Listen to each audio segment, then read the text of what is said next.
Good guy, that Mike Garafolo. Such a good guy. He just got back from the Super Bowl, and he's still joining us a day later to talk about, well, a whole bunch of stuff, starting with Mike. You were there, Seattle. I mean, they already had an all-time great defense. This franchise already had that. Now they've got another all-time great defense. What were your thoughts about the defensive effort from the dark side? I was talking to my colleague Ian Rappaport about this. I said, it's not like we were talking about Seattle having this great defense the entire season. I mean, look at how many points they gave up to the Buccaneers in that shootout in Seattle. Then there was that game against the Rams, couple of games against the Rams, honestly, where a bunch of points were scored. It's just that they turned it up when the time was right. Now, I think in 2026, you say, oh, here comes Seattle. Do you really want to play that defense? Because now that reputation has been established. Mike McDonald and some of the things that he did in Baltimore as the defensive coordinator made it really hard on offenses, and you heard about what a head coaching candidate he was going to be based on what he did as a DC. Now you're starting to see it finally established in Seattle. I say finally, it's year two, and he learned so much year one into year two. I remember talking to him about this at the Combine last year, about how much he learned with regard to how you manage a building as a head coach and who were his guys, who he could lean on, who he could trust. And the relationship between him and general manager John Schneider really grew from year one to year two, and it just made him such a better head coach to have not only the defense, but the entire team prepared. But the way that defense dictated and the way that they made things happen up front all the way through the back end. Now, look, they've got a bunch of free agents on that side of the ball and guys with contracts that need to get done. I would expect Reek Woolen, their cornerback, to be elsewhere. He almost got traded at the trading deadline, but they said, you know what? You need a lot of corners if you're going to make a run down the stretch here. So they held on to him, and it proved to be wise. They won the Super Bowl. So there'll be some changes, but that is going to be a dominant defense moving forward. Congrats to the Seahawks.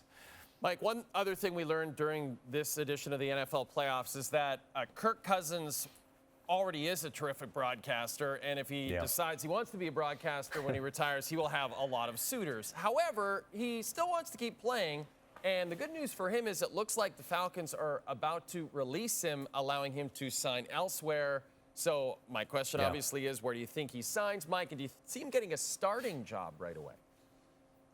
Jay, I'm not going to rule out Atlanta because you got Michael Penix coming off another ACL injury there. And back when he renegotiated his contract, restructured his contract recently, it was about a month ago or so when it hit the books, I said this makes him a free agent early and signals to the rest of the league that he's going to be a free agent, but it doesn't rule out the possibility of his return to Atlanta. And I'll add this part to it, and I did mention this on air yesterday on NFL Network. The Cleveland Browns were one of the teams that tried to trade for Kirk Cousins last offseason. It got shut down, and it became clear Atlanta just wasn't going to move him.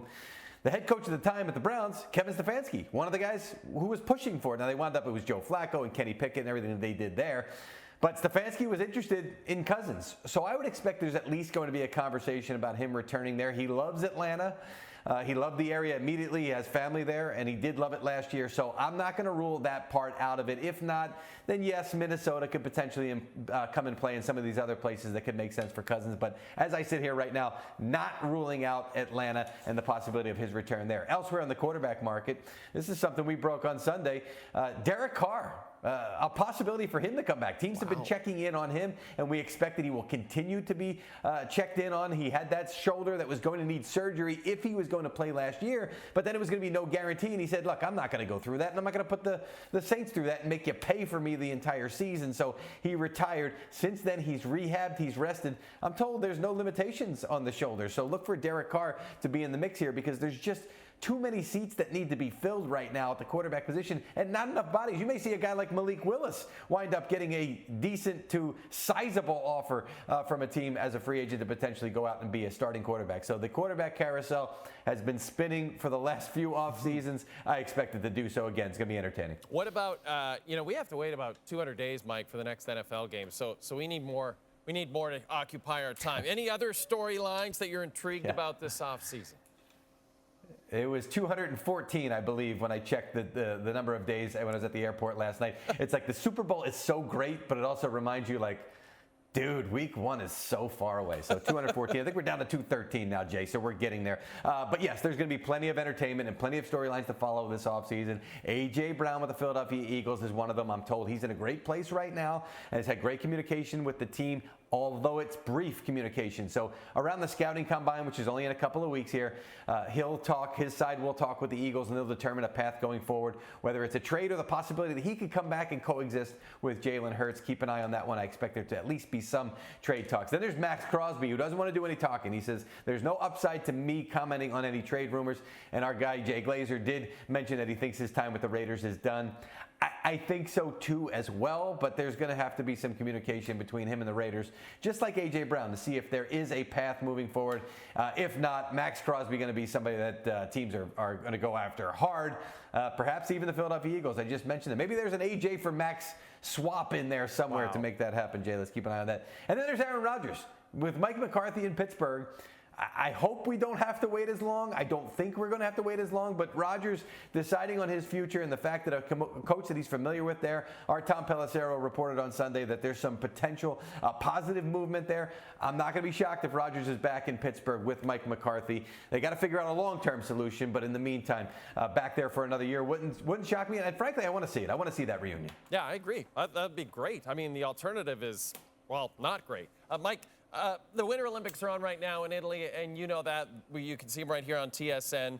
I don't know how big of a Winter Olympics guy you are, but is there a Winter Olympic sport? Everyone in the crew is wondering. They're like, ask Mike this.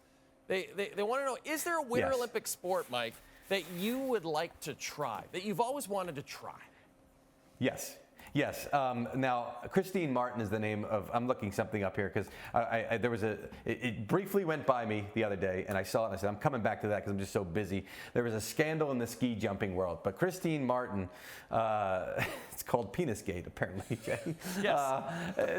She said to me, when I go and do the Olympics, I produce ski jumping. There is so much cheating. I'm like, what are you talking about? She's like, the suits that they wear and all the things they're doing. It's like worse than cycling with the cheating that is involved in ski jumping. And it does look so fun. I mean, you'd have to be good at it. You don't want to just go flying up and then crash all over your face.